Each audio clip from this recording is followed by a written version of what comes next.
when I started to speak on pro-Black issues, I lost a lot of friends that were Black scholars. They stayed away from me because they knew that being around me was going to get them in trouble. And so I remember dealing with that. Now they would never admit it. Now they brag to their students that they know me, but I know the truth. I remember back in the day when you were scared to hang out with me because you knew I was ruffling feathers. I was making white people mad. So here was my simple logic. My simple logic was I said, okay, I can keep playing this game with these people, these biased, racist jerks, and fit into their system, find some way to get them to accept me, which is going to be hard, or I can figure out how to strike out on my own, which is also going to be hard.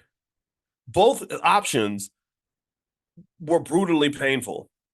They just were. Both options were going to require tremendous sacrifice. So the defining variable for me was I said, if I choose the hard option, which I'm going to choose because both options are hard, which hard option is going to give me the outcome that's going to make me happiest?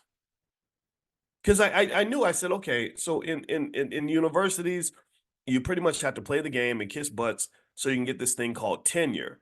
And all tenure is a lifetime job. It's like being married to a person who beats your ass every day, but they're never going to divorce you. Right. To me, that's what it is. It's like lifetime access to an abusive relationship. Because I didn't really even like the people. I didn't fit in that well with white scholars, that, to be honest with you, because we were just different. I didn't dislike them. They didn't dislike me. It was just more they didn't understand me. I didn't understand them. But then the other side, I said, wait a minute, okay, so what you're saying is that basically you're sacrificing your soul to get financial security. You're selling your soul just to have a lifetime job.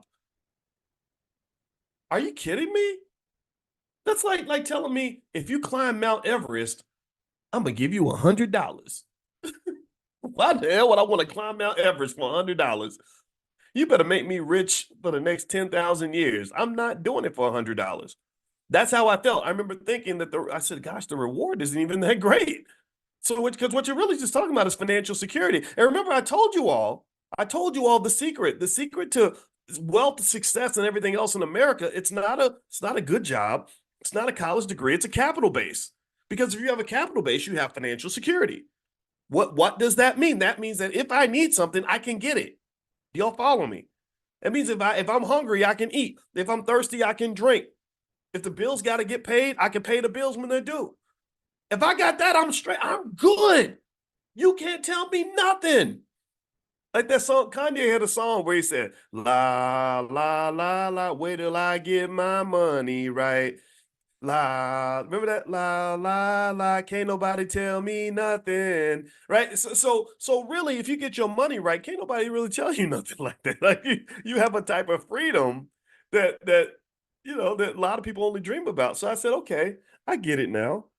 See, I went from solving academic problems to solving what I consider to be God's problem, or the problem God gave me. I stopped worrying about. I wrote a lot of research papers. I was really a dedicated scholar. I mean, there was a point in my life I wanted to win the Nobel Prize. I believed I could win it because I was smarter than most of my classmates and all that, and I was dedicated to that. But then I realized I said, wait a minute, I'm putting all my energy into solving a certain problem, but I think I'm solving the wrong problem. I said, because if I can solve this problem over here, and the problem was very simple to me at the age of 34. The problem was I got to figure out how to go make $1 million. Because if I make $1 million, I don't need these people to give me a job. And really, if you translate that to what we've discussed in this class, the problem was I need to get a capital base. Because at that point in time, I need you to understand this. Follow me on this. My capital base was the university.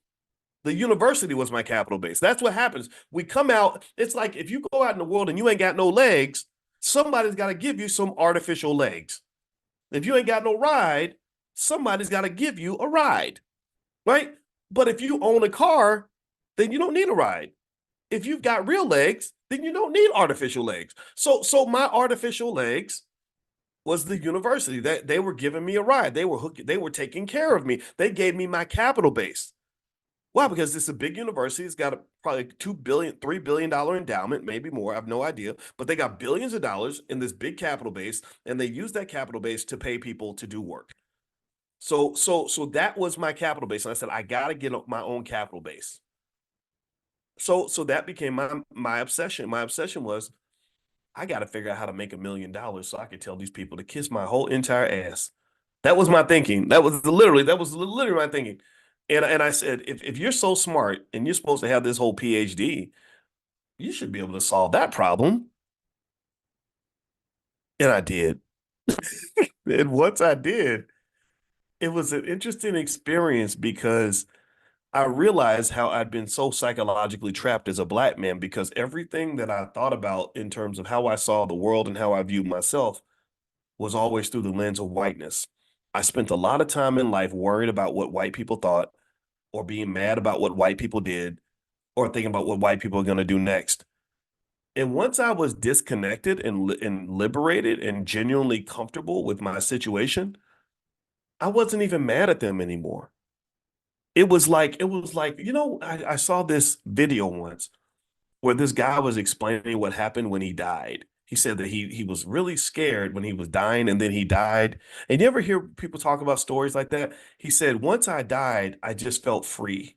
I felt he said, I never felt that level of peace, that level of happiness. I didn't even care about anything that happened before I died. And I was reviewing my life and I can't explain just the love and the peace and the warmth. It sounded really good. It sounded like dying might be kind of cool. I hope it's that cool when it happens. I don't want to experience it too soon.